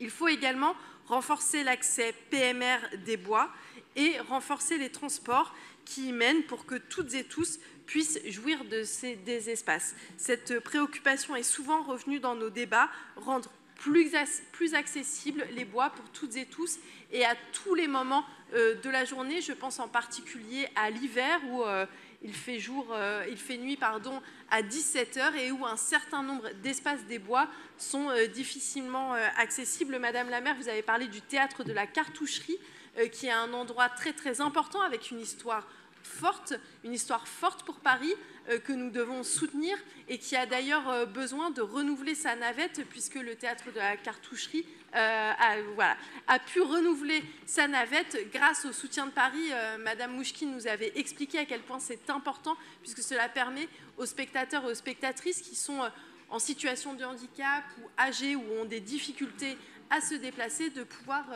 venir au théâtre même le soir, même la nuit, même quand c'est loin. Et comme l'a rappelé mon collègue Jean-Philippe Gillet, ce bois est un bois urbain et c'est aussi un bois habité parce qu'il y a 2 aires d'accueil des gens du voyage, une dans le bois de Boulogne, une dans le bois de Vincennes, et ce sont des espaces très importants, déjà parce qu'ils sont obligatoires et la ville de Paris est encore en deçà de ce que nous devrions faire en matière d'aires d'accueil ou d'aires de passage. Mais ces aires d'accueil sont présentes depuis quelques années dans les bois et nous devons absolument les préserver, même si nous ne pouvons pas les agrandir pour plein de raisons et notamment pour les raisons de la typologie et de préserver le bois. Nous devons continuer de soutenir cette politique et nous savons que cette compétence va passer à la métropole et nous serons très très attentifs à ce qu'il va se passer, notamment en termes d'accompagnement social sur ces aires d'accueil. Enfin, je termine, j'ai dit que ces bois étaient habités et elles sont aussi, il y a de nombreuses personnes en situation de sans-abrisme qui sont dans les bois. La dernière nuit de la solidarité en indique 168 c'est beaucoup, c'est énorme. Les bois, comme vous l'avez dit, Madame la maire, peuvent paraître un lieu hostile, mais ils sont aussi parfois un lieu refuge pour des personnes qui ont des situations extrêmement difficiles, des situations de précarité sociale, mais aussi de précarité psychique. Et nous devons continuer là aussi de soutenir l'accueil et l'installation dans ces bois, autant avec Emmaüs Solidarité dans le bois de Vincennes, mais aussi dans le bois de Boulogne avec la promesse de l'Aube. Je vous remercie. Merci beaucoup. Je passe à présent la parole à Madame Halima Gemni pour le groupe Paris en commun. Merci, Monsieur le maire, mes chers collègues.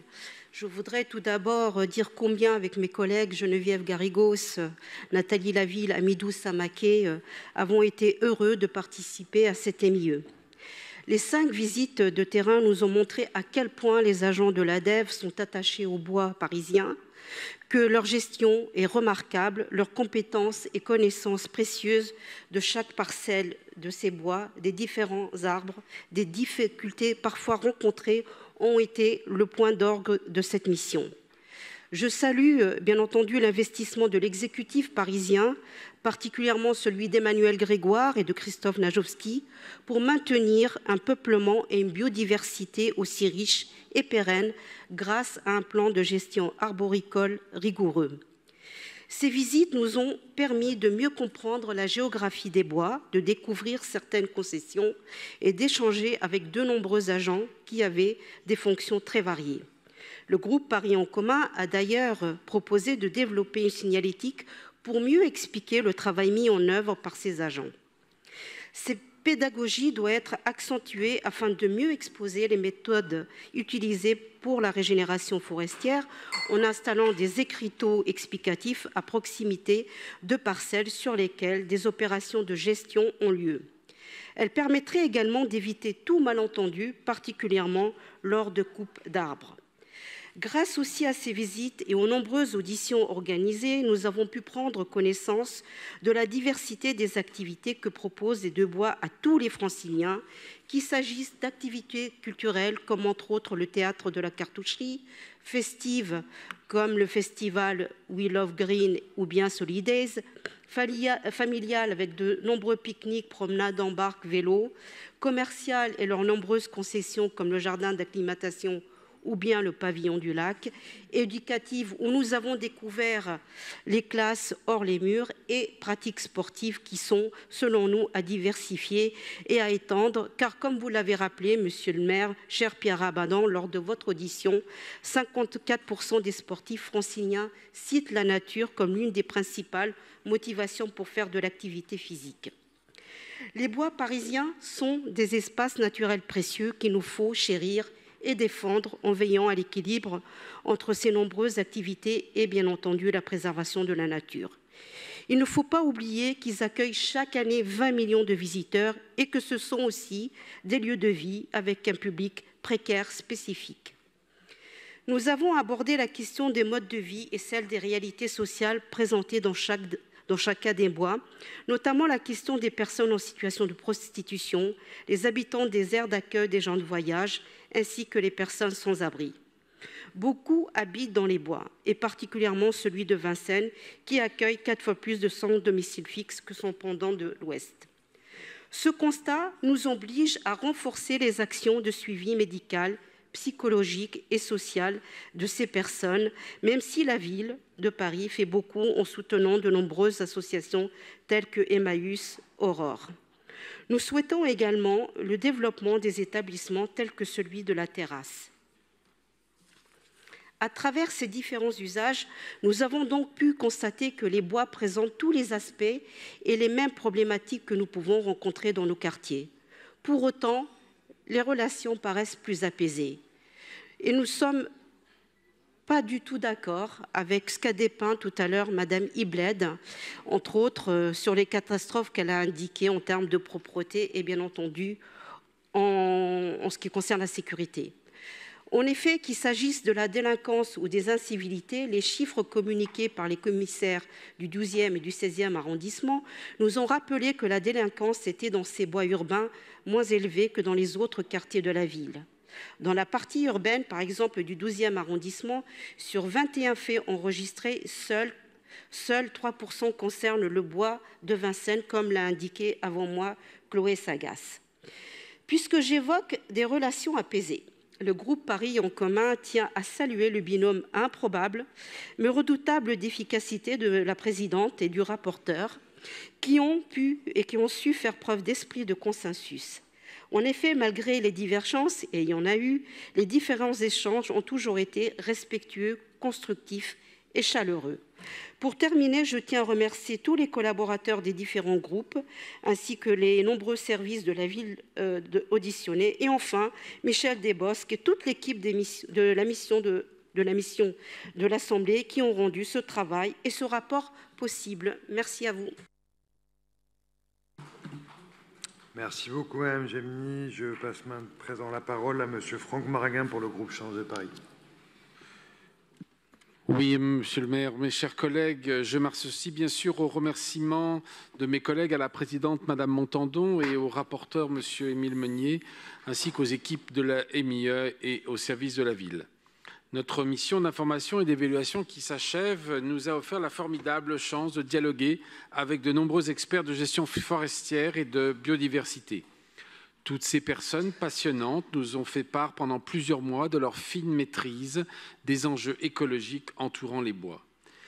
Il est tout de même assez surprenant de constater l'écart qui existe aujourd'hui entre les techniques préconisées par la plupart des experts et celles qui sont effectivement appliquées dans les bois.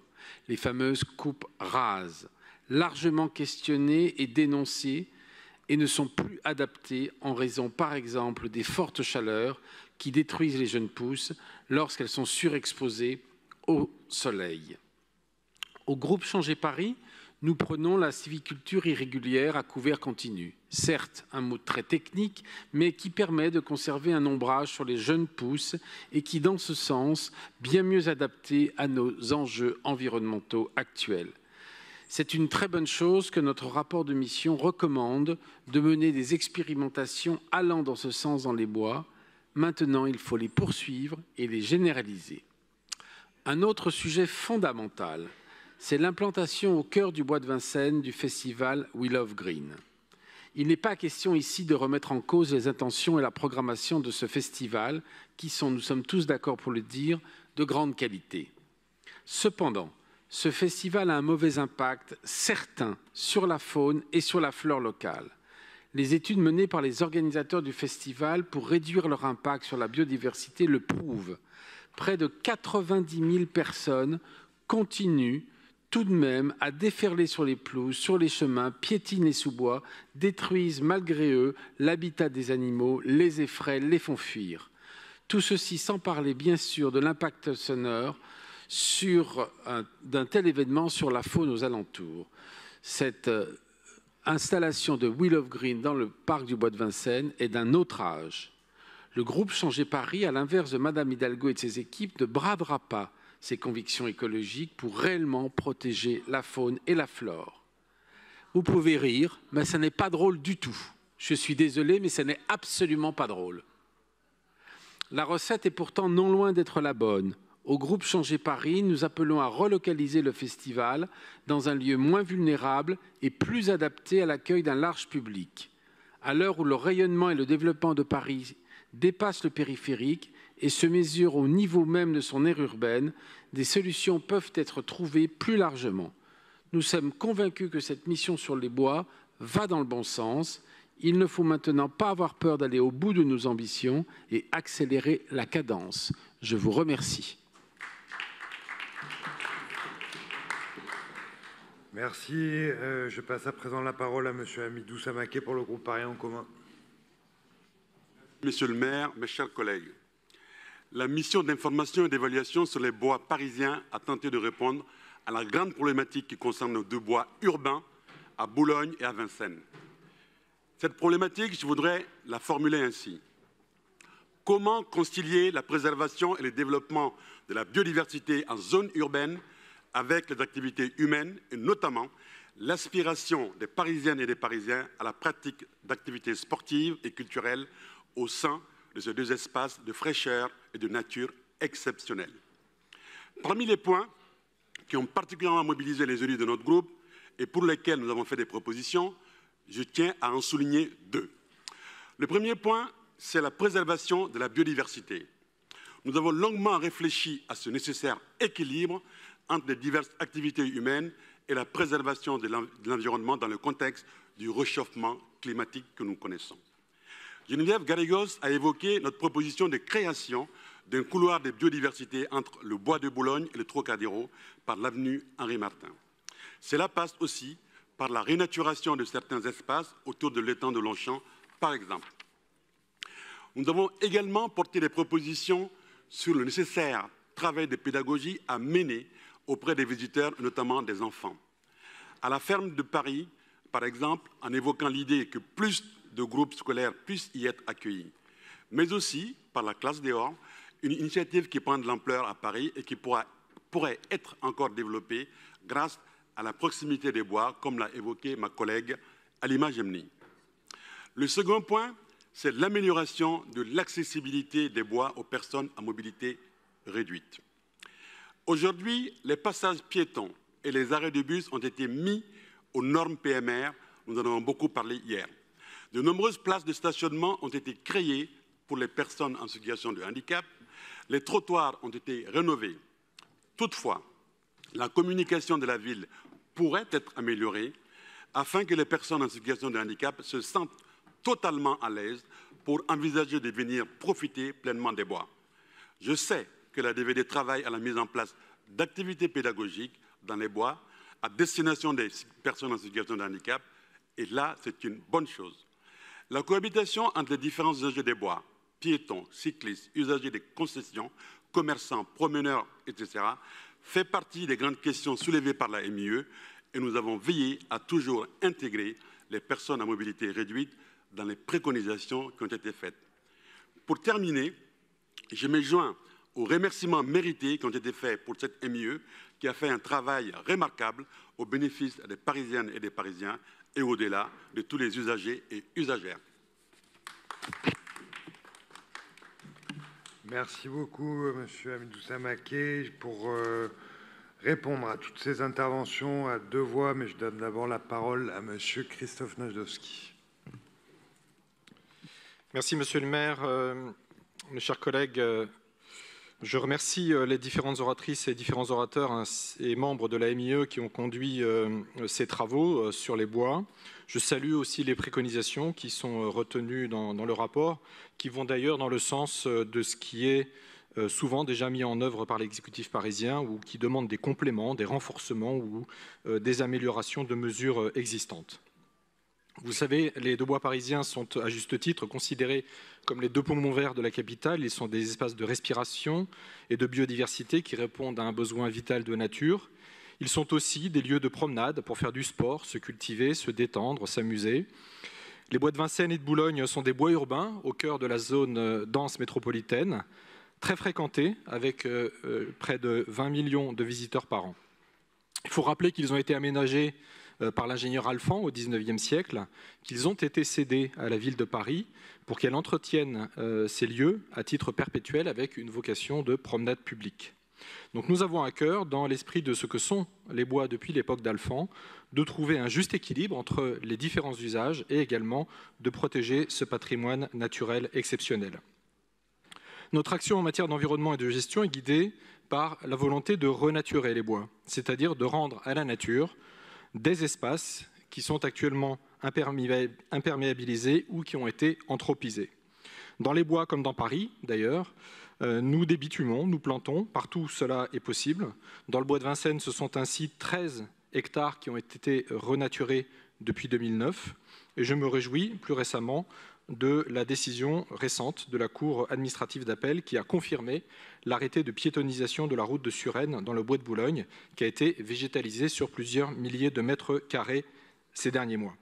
La priorité est d'offrir de nouvelles promenades piétonnes, de nouveaux aménagements cyclables, des espaces apaisés, de réduire au maximum la place de la voiture et des espaces privés non accessibles à tout public.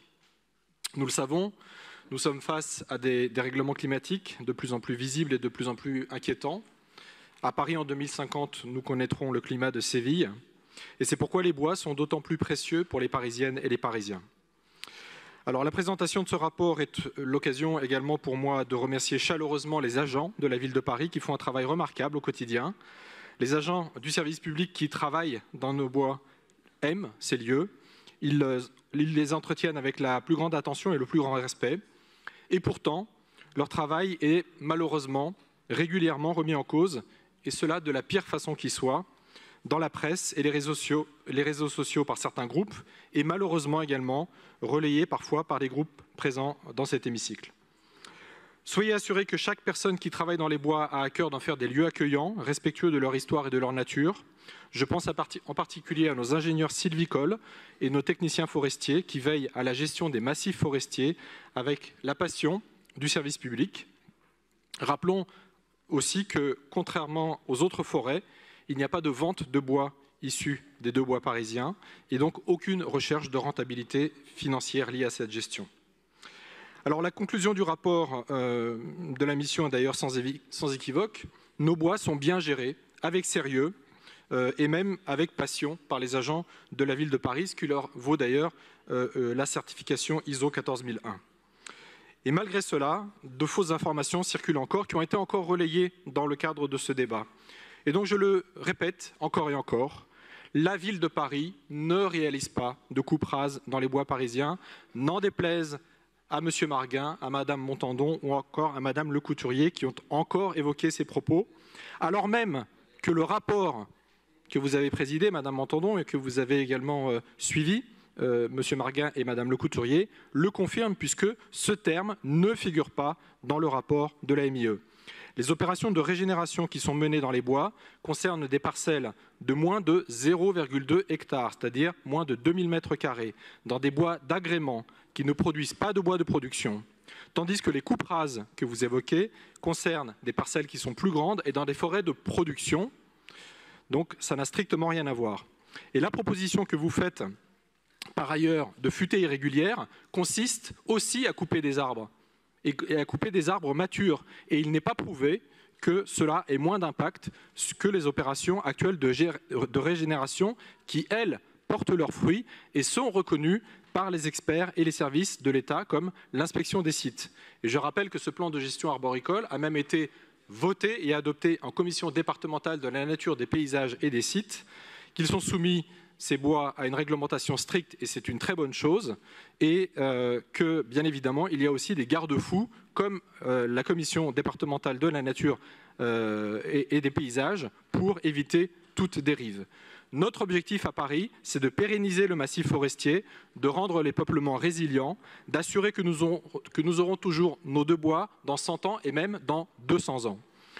Nous devons également assurer la sécurité du public. Et c'est la raison pour laquelle aussi on ne peut pas envisager de laisser des arbres morts tomber sur les gens. C'est pourquoi nos services interviennent, mais sans réaliser de coupe rase et avec le souci de rendre le massif forestier plus fort et plus résilient. Des mesures d'ailleurs réalisées sur site par la division de la biodiversité de la DEV montrent que la biodiversité est 2 fois plus élevée qu'avant opération, donc sur les parcelles concernées. Et c'est donc avec cette boussole que préservation de la biodiversité, renforcement des massifs forestiers, que nous poursuivons notre gestion des bois. Concernant la mobilité dans les bois, les préoccupations qui sont exprimées dans le rapport vont dans le sens également de nos actions: améliorer, sécuriser les mobilités, développer les mobilités actives et les transports en commun. Les membres de l'AMIE nous encouragent même à aller plus loin, de proposer toujours plus d'aménagements pour les vélos et les promeneurs. C'est le sens de ce que nous faisons déjà avec les piétonisations et renaturations de voies.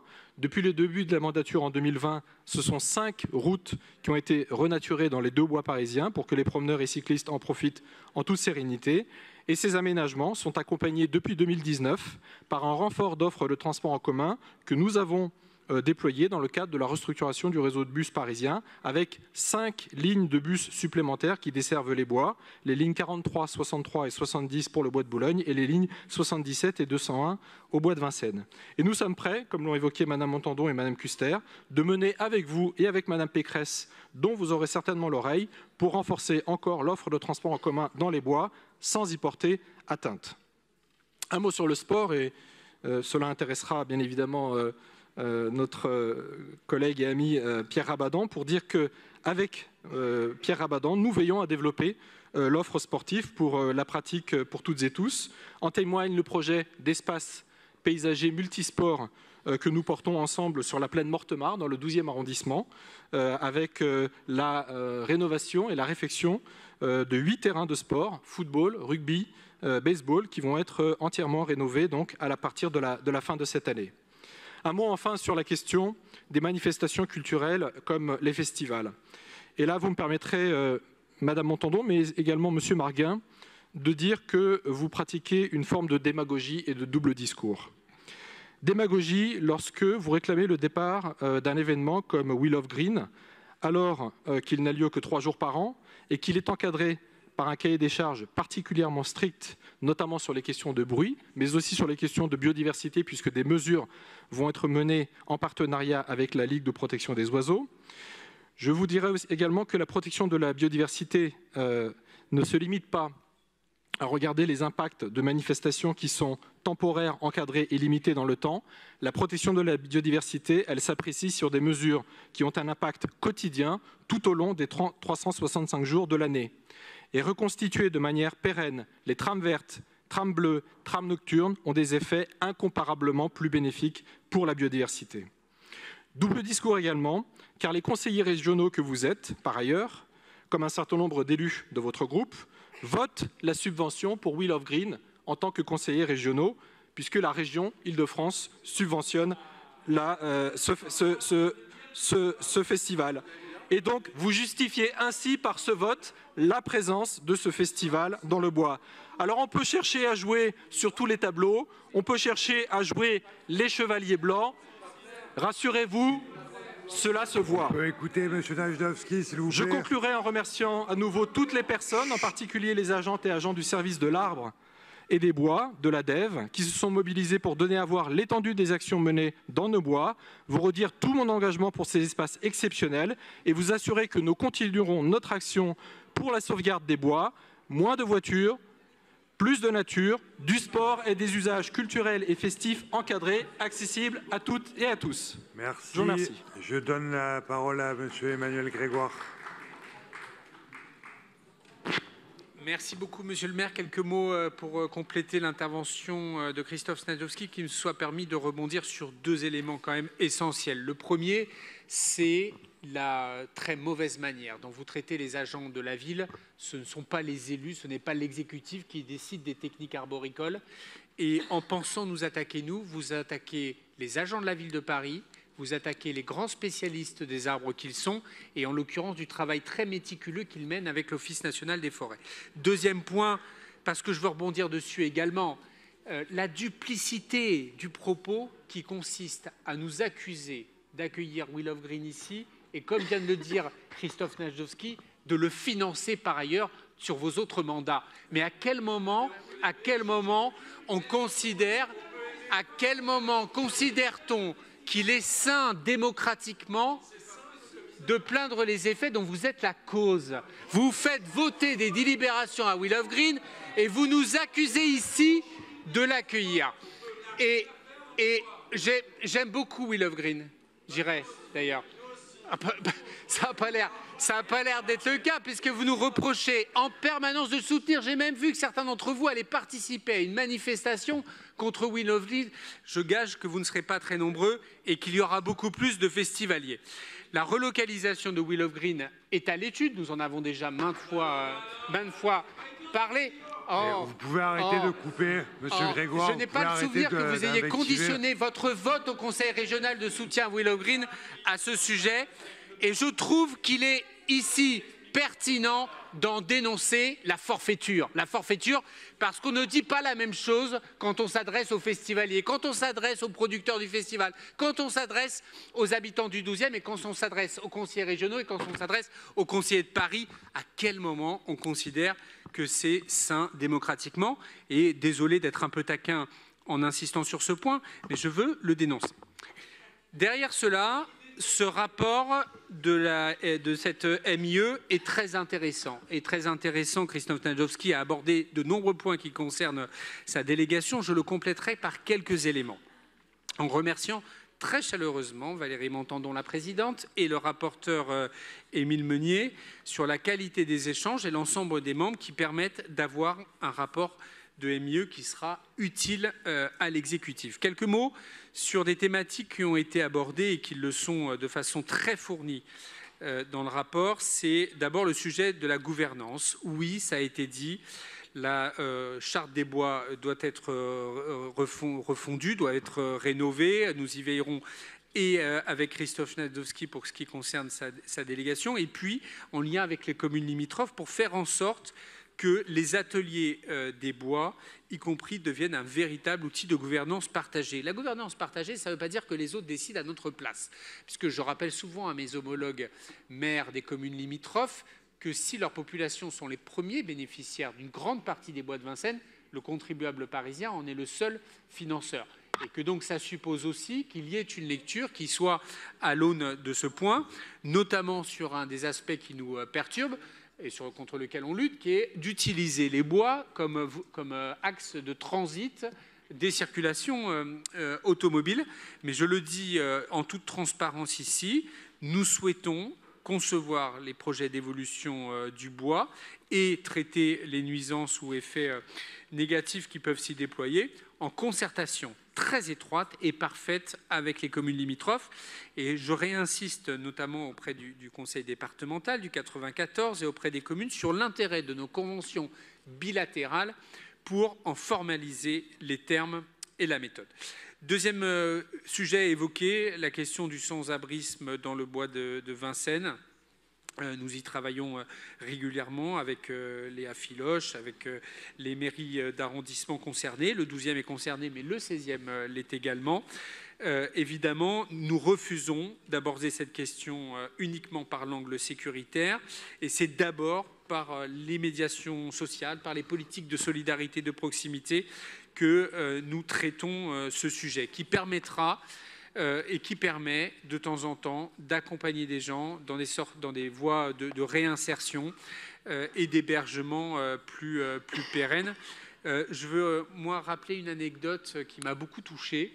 C'est que quand vous faites une maraude sociale dans le bois de Vincennes, les unités d'appui aux sans-abri connaissent quasiment le nom de chacun des SDF du bois de Vincennes et du bois de Boulogne. C'est dire la qualité de l'accompagnement. Elle n'est pas parfaite, évidemment, mais la qualité de la disponibilité de nos agents pour cela. Sur le sujet de la prostitution, il recouvre deux réalités différentes. J'ai entendu, Madame Sagaspe, votre sensibilité peut-être à une forme de harcèlement policier, et je ne crois pas qu'on règle le problème de la prostitution ainsi, mais il faut aussi avoir conscience, et je veux rendre hommage au travail de la police, de la réalité des réseaux criminels absolument immondes, ignobles, qui se déploient en particulier sur les bois, et notamment avoir en tête que quand la police, y compris l'action de nos maires d'arrondissement, intensifie les répressions ou en tout cas la lutte contre les réseaux de prostitution, notamment au secteur des portes de Paris, les déports sur l'intérieur du bois sont immédiats, avec quelques secteurs tristement connus dans le bois de Vincennes pour cela. Et je ne voudrais pas qu'on confonde d'une certaine manière la notion de harcèlement de quelques personnes travailleurs du sexe et de l'autre des réseaux de trafic d'êtres humains absolument ignobles qui ne méritent rien d'autre qu'une très forte répression policière et une déstructuration sans aucune retenue compte tenu de la violence, de la brutalité et de l'ignominie de ceux qui les animent. Sur la question de la propreté, de très nombreuses propositions également dans le rapport, elles sont très intéressantes. Beaucoup sont évidemment déjà mises en œuvre, mais nous les nourrirons sur la base des éléments qui sont donnés, dans lequel évidemment nous aurons des ajustements de dispositifs d'investissement, de réceptacles de propreté, etc., pour améliorer la propreté et lutter contre les dépôts sauvages. Et sur la sécurité, évidemment un sujet de préoccupation, dont je rappelle que les personnes sans abri sont aussi l'une des premières victimes dans le bois. à travers à la fois nos outils de prévention situationnelle, à travers l'intervention coordonnée de la police municipale, de la garde républicaine et des expériences internationales dont vous avez fait état et qui peuvent nous inspirer, évidemment, nous améliorerons les choses. Nous sommes, je le crois, tous très attachés à nos bois qui ont vécu une vie avec des injonctions un peu contradictoires. La première, c'est leur aménagement historique qui les a détournés de leur vocation de forêt pour en faire de grands parcs paysagers. Deuxièmement, des usages multiples, parfois conflictuels. Combien de fois avons-nous eu à traiter des conflits d'usage entre les promeneurs, entre les cyclistes, y compris professionnels qui utilisent les anneaux cyclables, les familles qui s'y baladent et qui ne veulent pas se prendre un cycliste à 80 km/h dans la poussette. La question de tous ces usages multiples des bois est au cœur de l'objectif de l'exécutif de tous les servir et de les mettre en œuvre et de les articuler harmonieusement. Donc, à nouveau, mes remerciements chaleureux à la présidente, au rapporteur, à l'ensemble des membres de la MIE et à tous les agents qui ont appuyé ces travaux.